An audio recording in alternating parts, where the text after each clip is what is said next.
Yes, thank you, Mr. Chairman. Good afternoon. One of the concerns I have relates to the trade industries. In 2016, the Allegheny Conference published a report, the Inflection Point study, that showed that there would be a shortage in the trades of about 80,000 workers in the next 5 years. Obviously, we're approaching that 5-year window. And my question then relates to the Targeted Industry Cluster Certificate Program. You know, I've seen it firsthand. I'm a member of the Tri-County Workforce Investment Board. I'm also a previous Chamber of Commerce president. I know that in order to attract businesses to Pennsylvania, we have to have a workforce. I've seen employers right now struggling to find people who will fill these jobs, like welders, electricians, plumbers.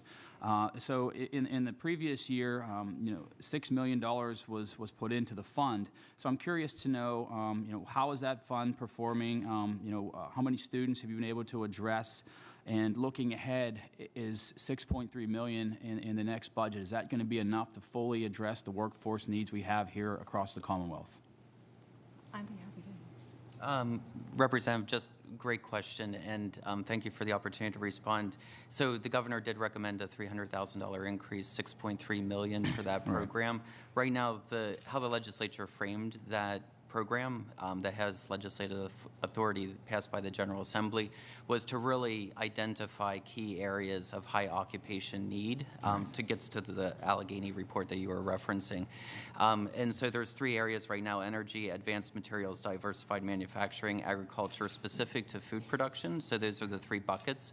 And then what PHEAA does is we partner with PDE and labor and industry to back into programs of study that will yield a qualified candidate for employment. Right. So we've been looking at that program. It's been a few years since we've looked at those 3 buckets.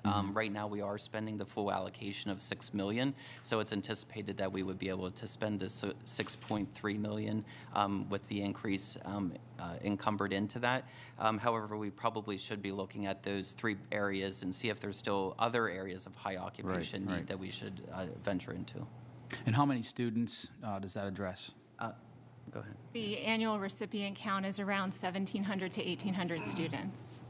Does that fully fund their education, or that just gets them started down the path? That can match up to 75% of their costs minus other gift aid, their tuition. Okay. And you mentioned that was in clusters. Is that geographical clusters or areas? Or no, the clusters are the workforce need clusters. Okay. Yes. Okay.